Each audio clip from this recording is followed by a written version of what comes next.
Twitchcon San Diego is going to have no health measures, and why that's okay? Let's dive into it.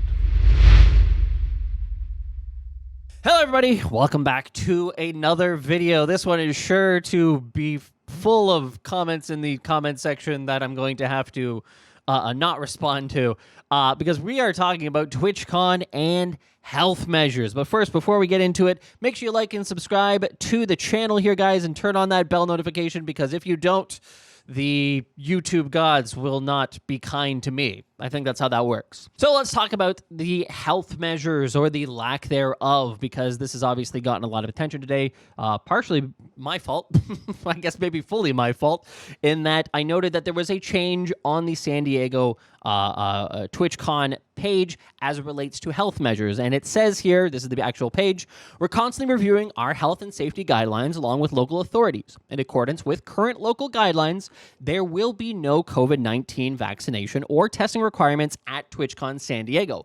Although masks are encouraged, they are not currently required to attend TwitchCon. Please ensure you are comfortable with our current health and safety measures before you purchase your ticket to TwitchCon, because I don't believe that they offer refunds. So you don't want to be out that money when they do become when they are made available for purchase. So seeing this policy, or lack thereof of any kind of policy here, people have been pretty open about the fact that they disagree with this.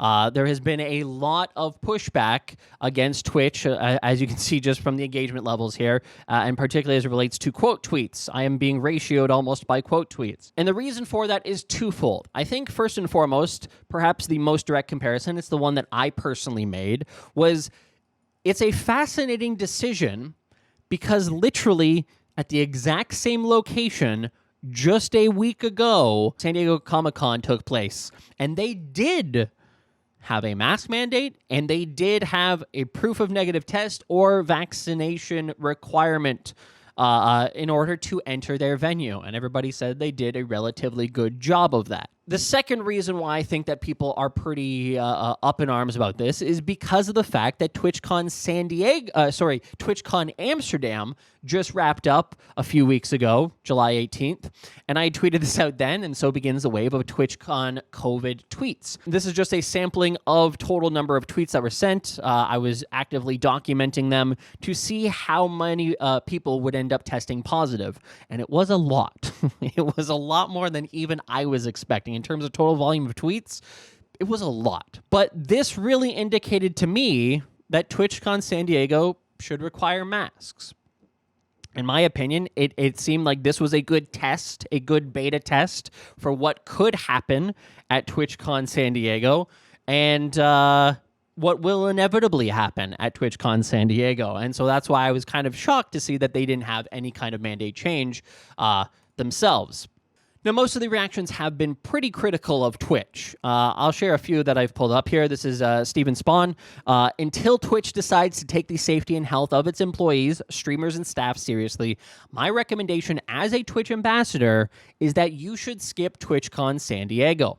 Mandatory masks and testing has shown to work at other conventions. TwitchCon should be no different. Here we have Devin Nash saying, opting out of TwitchCon. What is the cost benefit in losing 2+ weeks to illness? I just don't see the practical point of these conventions unless the organizers do the bare minimum to keep people well. And we have Anna Brisbane here saying, that's a big nope for me on TwitchCon. Partnered for 8 years now and missed TwitchCon greatly, but it's not worth putting up with this. This is Dr. John saying, so TwitchCon, after tons of people caught COVID at TwitchCon EU and people like myself implored you to implement vax test mask mandates, you're now coming out and saying there will be no protections in place to help prevent the spread of virus during an active pandemic. And this is an ER doctor. He has been literally in hospitals for the last 2 years, keeping people alive through a pandemic.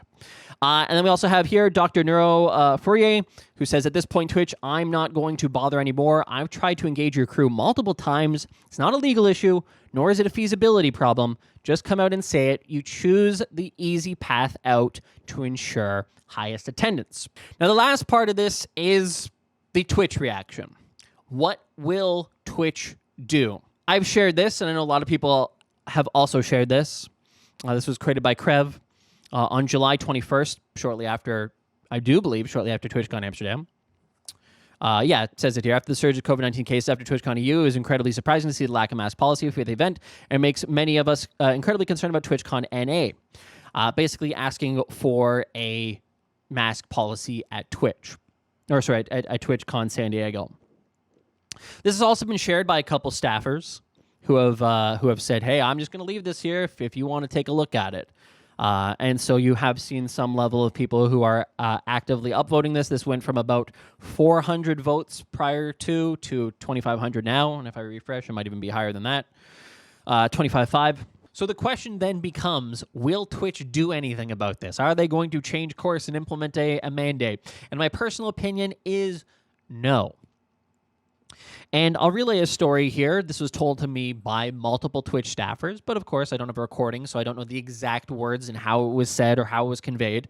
But a question was brought up on the 22nd of whether or not Twitch should have, TwitchCon San Diego should have some kind of health measures, considering they had seen the impact. There was no way you could avoid seeing the number of people who got sick from TwitchCon Amsterdam. Should they try to prevent that from what is ultimately a much bigger event than Amsterdam? And again, as was conveyed to me, allegedly, Emmett Shear took to say, hey, there's vaccines that are available to people who need or want them, and there's no current local restrictions. If they change that, then we'll obviously follow the local restrictions or state guidelines on that. And I think that there's two ways that that could change. One is this. I do believe that the user voice is actually something quantifiable that Twitch does look at as an organization and says, a lot of people are saying that they're voting for this. That's the one way. I think that there is some possibility that if this does get enough support, that they could change things a bit. And secondly, your dollars. When tickets become available, if you refrain from buying, or there's an indication that the number of buyers is significantly down versus data from 2019, and more particularly from Amsterdam, they may then go, oh, wow, this is really impacting our bottom line here if we don't sell these tickets because people aren't going to attend without a mask mandate. Then they may end up making that decision to change. That's a big if.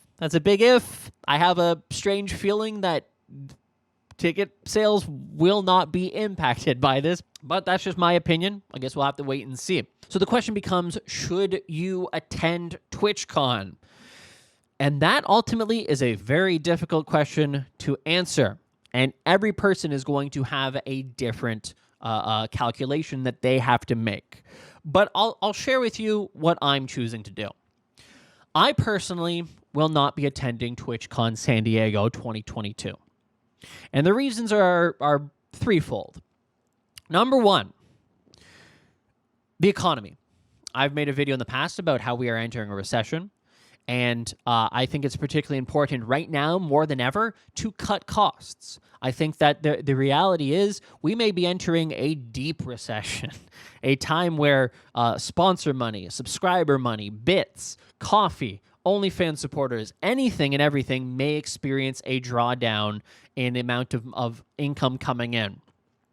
So I think it's particularly important for me to operate as though we are potentially entering a deep recession. Secondly, for me, again, I don't know if you guys have flown recently, but Canada's Pearson Airport is currently rated the worst in the world in terms of delays and cancellations. And as such, that is a data point that deeply factors into my decision in not attending. I don't want to end up going to an airport that I have to sit at for an additional 12 hours, miss my flight, have my flight canceled, etc. It's only a 3-day weekend. And third, COVID-19. There is naturally a risk that comes with any kind of travel, whether you are traveling to back home to meet family or friends, or you're going on a vacation to the Dominican Republic, or you are traveling for business, or you are attending a convention. There is an element of risk that comes with going into an environment with a lot of people traveling. At TwitchCon, the fact that you're going to be traveling, you're going to be in restaurants, you're going to be in hotels, all those things stack up potential risk for infection. And ultimately, at a super spreader event where thousands upon thousands of people will not be wearing a mask, all in close quarters, all attending and talking and taking pictures and hugging and saying hello and selfies and et cetera, and networking, the risk factors shoot up exponentially. So for me, that calculation has tipped the scale. That calculation has tipped the scale. The biggest factor impacting it is absolutely the economy. Second biggest, COVID. Third, least important, is travel itself. But that's a calculation you need to do. If you've already invested in a hotel, you've already paid for it, you've already purchased your flight, and and you have business lined up in San Diego during that time, if you have a sponsor that is agreed to support you during that to help alleviate some of those costs, then perhaps the equation is shifted that only the COVID element is the actual risk factor, and then you have to balance that. Is the risk higher than the potential reward?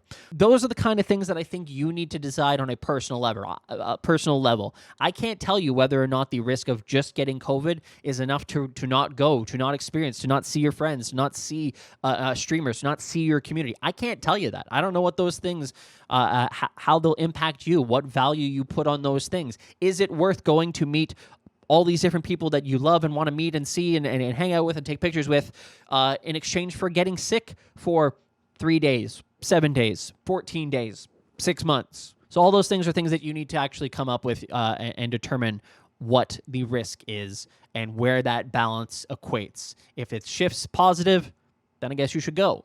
If it shifts negative, then you probably shouldn't. Anyways, with that, I want to thank you all for watching. I know this is going to absolutely destroy my comment section, as I said below, but if you have some kind of constructive commentary about this, tell me your equation. Tell me what you're prioritizing. What matters to you? Why do you go to TwitchCon? For me, it's about the people. I love meeting. I'm terrified of meeting people, but at the same time, I do really enjoy that part as well. Social anxiety. So let me know what you think in the comments below. If you do attend, please be safe. I encourage you to wear a mask. They do work. Get an N95. They do work. It will protect both other people and yourself. Wear it inside. Take it off when you get into your hotel room or spend your time outdoors. Do things to reduce your risk. It will help. And ultimately, I guess we'll see what happens next. Anyways, thanks again for watching. See you in the next one. Bye-bye.